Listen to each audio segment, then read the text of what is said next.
Are you drowning in work, just looking for a second to come up for air, take a breath, and then go back down? That's not what I call a positive work culture. What about you? My guest today brings Work Positive Nation some much-needed CPR to bring you greater output, less stress, more happiness, and the potential to gain an extra full day per week in productivity just by using the right tools in the right way at the right time. Now, what does CPR stand for anyway? And who's my guest ready to rescue you?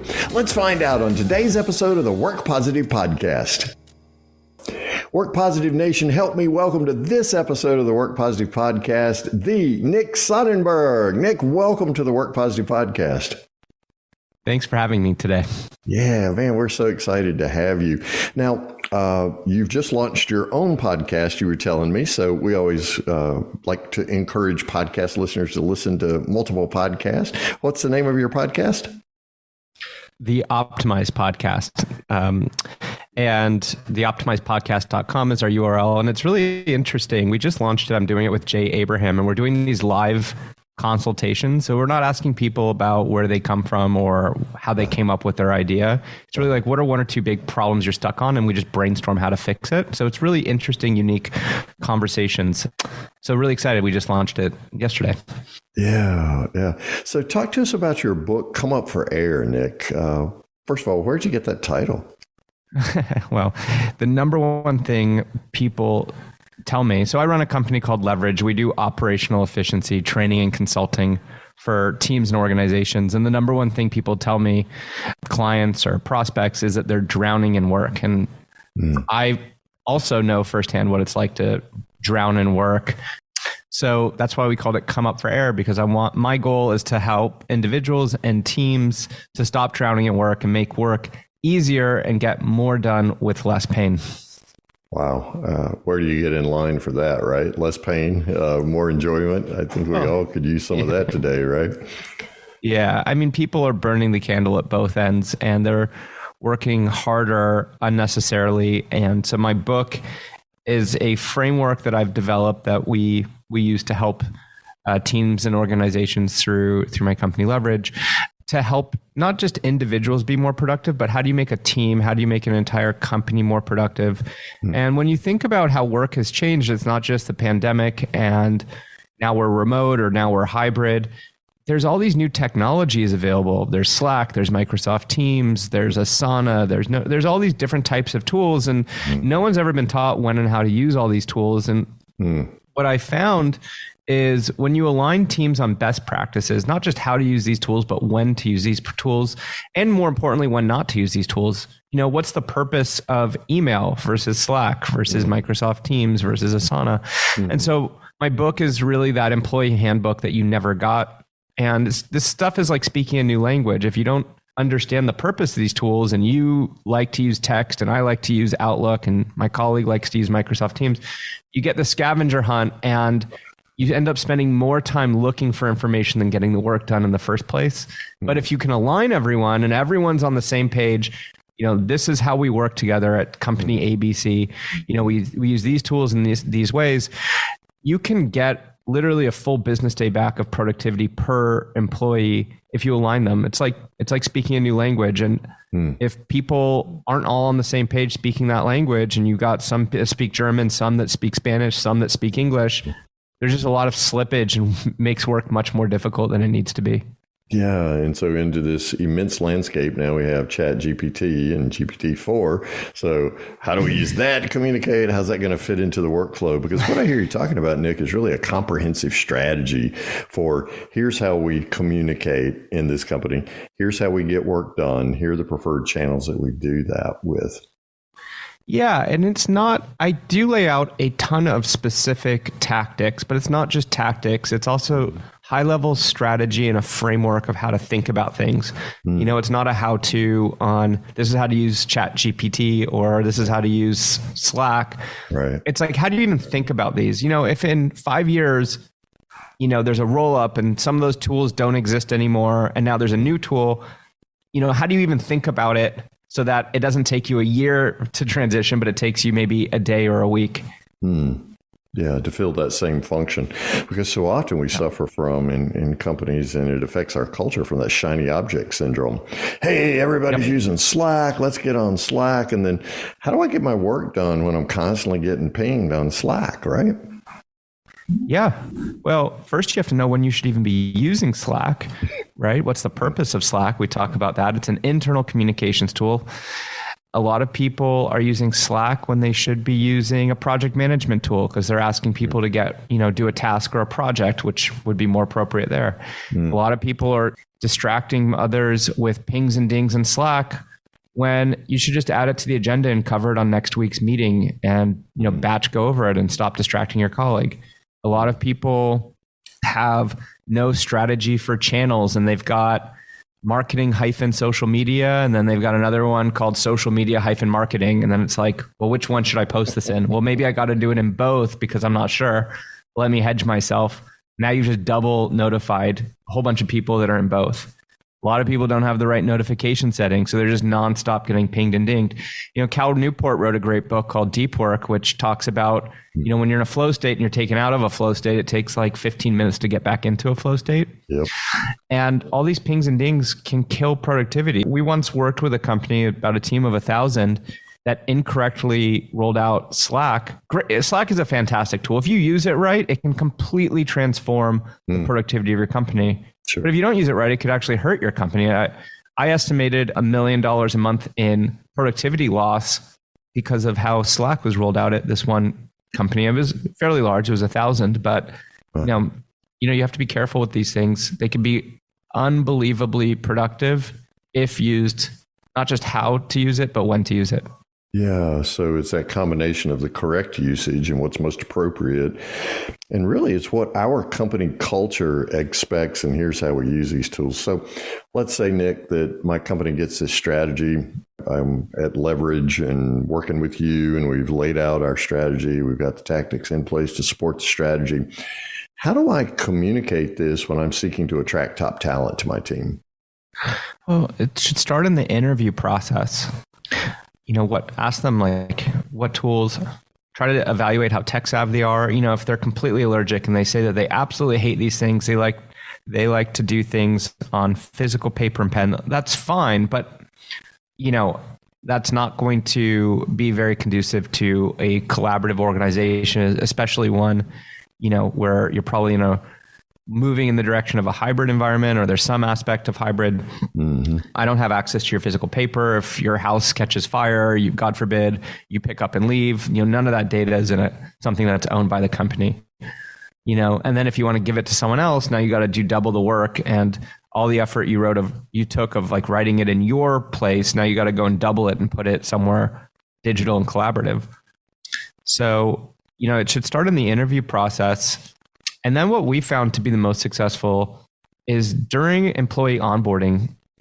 A lot of people have partnered with us, like the HR departments, to outsource this part of the onboarding journey of a new hire and get them set up for success and teach them the basics of these core collaboration tools right at the very beginning of their employee journey. Because once you hire them and you throw them in the deep end and you give them 10 projects, they don't have time anymore to go and learn a new skill set or tool. But if you invest the time up front and set them up for success, now instead of getting, basically now instead of a 5-day-a-week employee, you have a 6-day-a-week employee, but that only has to work 5 days, because you've just given them an extra 20% bandwidth. Sometimes it's even more. We see it could go up to 40%. Man, that's a lot. And it's not like you should invest a year in training these people. Like literally a couple of weeks of focus time, they could be pretty dangerous with how to use these. And now they're speaking the same language as the rest of the team. Then you also want to have just like you have mandatory sexual harassment training every year, you want to do this. You want to do refreshers for your team once a year. These tools change, best practices change. People forget, maybe people fall off the bandwagon a little bit. So, do a yearly quick refresher on, it doesn't have to be a million tools, but if you're spending hours and hours a day or dozens of hours a week in some of these tools, it behooves you to make sure that you know how to properly use them. Yeah, and it's easy to get in bad habits too. You just use a shortcut that's counterproductive. And so having those annual refreshers go, oh yeah, man, I should be doing it that way. Because our habits aren't exactly what we think they should be at times, right? At least not from the onboarding training. So we're gaining productivity with the strategy and the tactics. We're refreshing it. We're attracting top talent. It sounds almost like when we're attracting top talent, we're doing a technology assessment with, where have they been? What have they used? What's your story with technology and your expectations for using technology? So by onboarding them, we're creating a more productive team because they all are speaking the same language. So and it should go both ways. It should go both ways. The employee should be asking the candidate should be asking the person interviewing them, how do you guys work together? And it should be a red flag to the person interviewing if they answer, well, we just run off of text and email. That's all we use. That's going to be a red flag that work is going to be pretty difficult at that company. Mm-hmm. And, unless they have a strategy to change that, you can kind of know what to expect there, that there's going to be a big scavenger hunt problem and there's going to be a high percentage of extra time needed to perform your job function due to inefficiencies inside of the company. Great point, Nick. So if I'm the candidate, what do I want to listen for in a company when I ask them that very question? What are the optimum best practices that I should hear? It could be something as simple as like, how do you guys work together? Like from a technology standpoint, what tools do you use? Mm-hmm. And what answer am I listening for at that point? Well, basically anything other than, well, we just use, some people like to do this. Some people like to do that. The others like to do this. It just depends. That means they don't have a strategy. It's a multiple personality tick. Right? Right. If they're not using tools like Microsoft Teams and Slack, that should be another red flag. Right now, there's still a significant percentage of teams and companies not using work management tools, but I think that that's going to be changing, and I talk about that, the importance of that category of tool. Basically, anytime you have a task or a project, anything you want to hold someone accountable for, you shouldn't be putting that in a communications tool like Slack or email or text. That should go in a work management tool where you can click a button and know, what do I need to do today? What did I ask someone else to do that did get done, didn't get done? What's the status of this project? So there's a massive need. It's a absolutely critical component to teams being high performing. I wouldn't necessarily completely hold it against a team right now because it's still not as common as it should be, but it is moving in that direction. And if someone's listening to this podcast in a year or two from now, it probably should be a red flag by then. Yeah. So, those would be like the red flags. If they're talking about, Asana or work management tools, if they are talking about, that they use automation tools like ChatGPT or Zapier to automate various things. Well, ChatGPT is more on the AI side, but Zapier is on the automation side. If they, basically every company should have a CRM to manage their contacts and their leads. And so, those would be positive signals if they are using those. Mm-hmm. And again, it matters what industry. There's some industries and job functions where you don't need all those. Mm-hmm. Yeah. But for the most part, any knowledge worker, you'll need to be thinking about those. Okay. So let's say from a candidate perspective, I found a company that had all the right tools and had a strategy for using them. And from a company perspective, I've found top talent that we've attracted to the team and we've onboarded them. Now we're journeying together, getting the work done, using these various tools. At some point, it seems like a wheel runs off with some of our team members, Nick. They just, sideline themselves, or there's a loss of productivity, or they start wandering and looking for another position somewhere else. How do we, from a culture perspective, what are some best practices for ensuring that we're reducing team turnover and keeping our top talent? I think having clear expectations both ways of what success looks like up front. Mm-hmm. So the employer should set clear expectations up front. This is your role. These are your responsibilities. This is how your performance is going to be measured. These are the goals that we've set, if there can be goals set. So you align up front expectations, and that should be both ways, right? So technology is one component that's critical, but there's a lot more that goes into it. Being really clear on what success looks like. When we interview people and hire them, I do an exercise with people where it's like, this is how you can be a hero to me, and this is what's going to drive me crazy. And I have them do the same thing. Yeah, but it's not rocket science, but not enough companies are doing things like that. So I lay it out. Look, these are all my quirks. If you do these things, I'm going to get frustrated and I will breathe down your neck, and you will interpret it as micromanagement. And I'm just telling you up front, that's how I am. So if you don't think that you'll be able to work with me like this to, ideally prevent that from happening, we shouldn't even just get started here, right? So It's not just technology that we're looking for. It's, can our working styles match?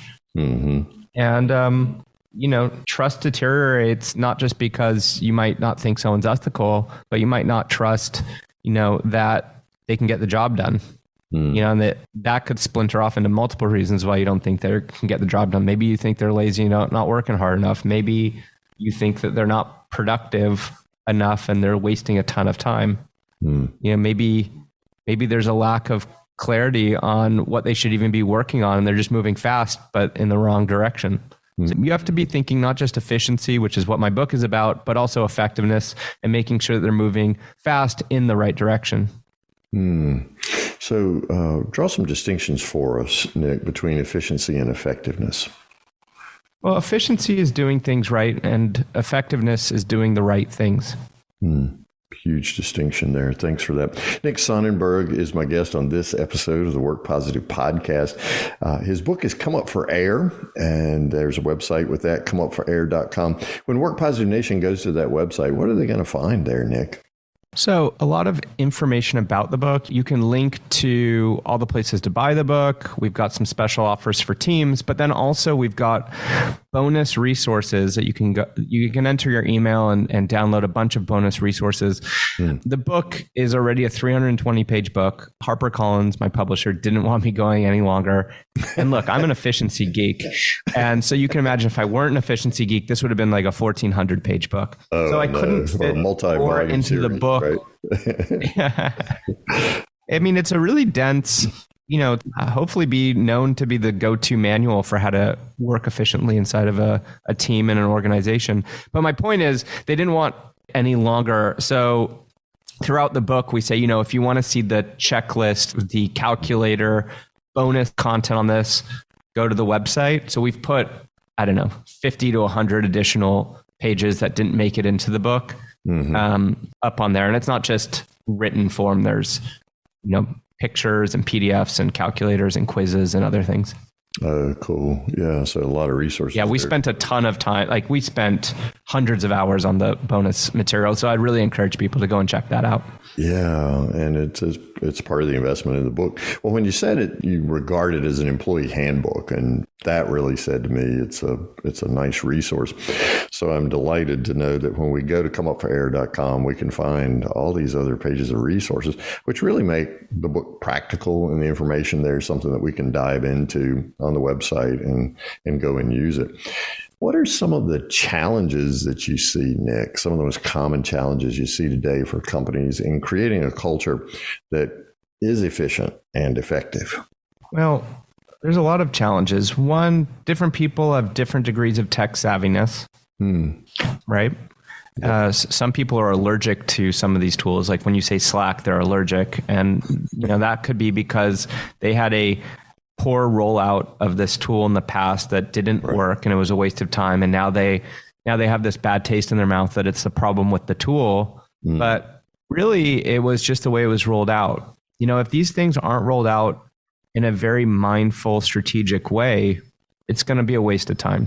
They're collaborative tools. What would be the value of your cell phone if you were the only person in the world that had a cell phone? Nothing. You had no one to call. So, these tools, people aren't all on the same page, and they're using it in a similar manner. Not just how, but again, when to use the tool. It's just another place for information to get lost, right? So you really have to be strategic with it. So they might be technology adverse. They might have a bad taste from previous poor rollout. Right now, the economy is pretty bad, and a lot of businesses are suffering. And so if you're losing money and revenue's been hit, where do you prioritize this versus your other initiatives? So you got to weigh, you don't have infinite time and attention and energy. So you have to weigh every key initiative and project. There's not just a cost of the software or hiring a consulting firm.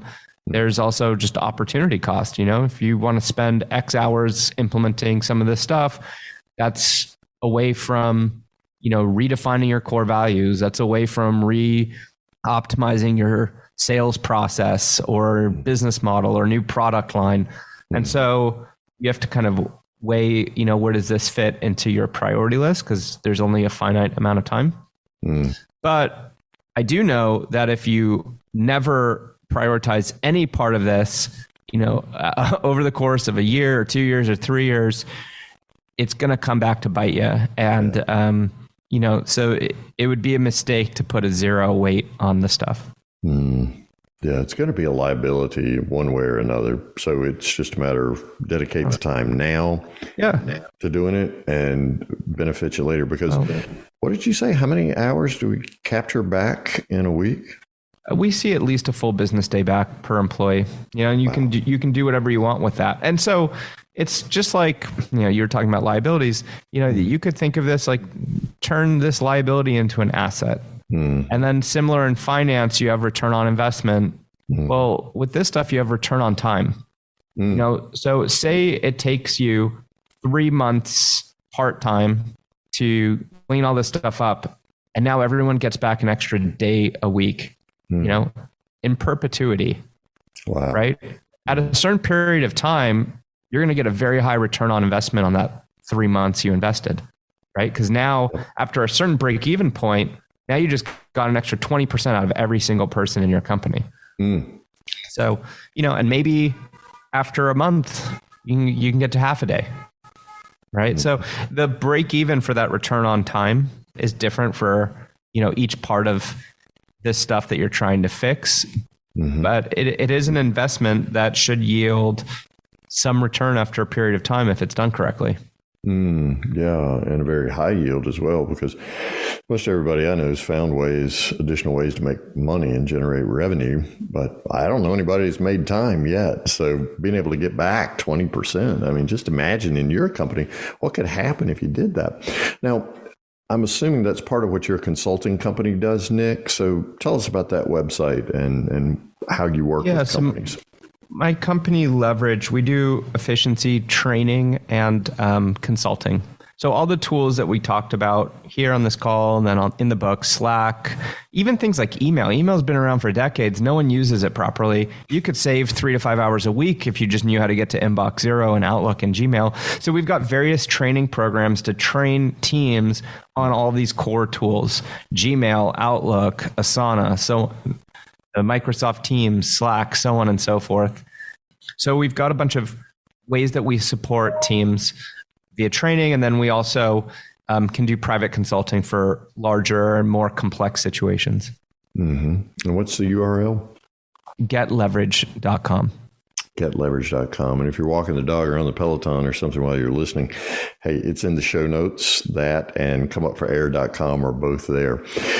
Nick Sonnenberg is my guest on this episode of the Work Positive Podcast. Nick, Work Positive Nation always wants to know from my guest, what's one thing they can do today to begin to create a positive work culture? So Nick Sonnenberg, what's your one thing for Work Positive Nation to start doing today?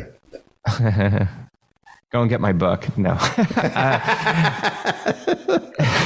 This poor dog won't wag his own tail, right? No, but seriously, the book is just a must read, I would say.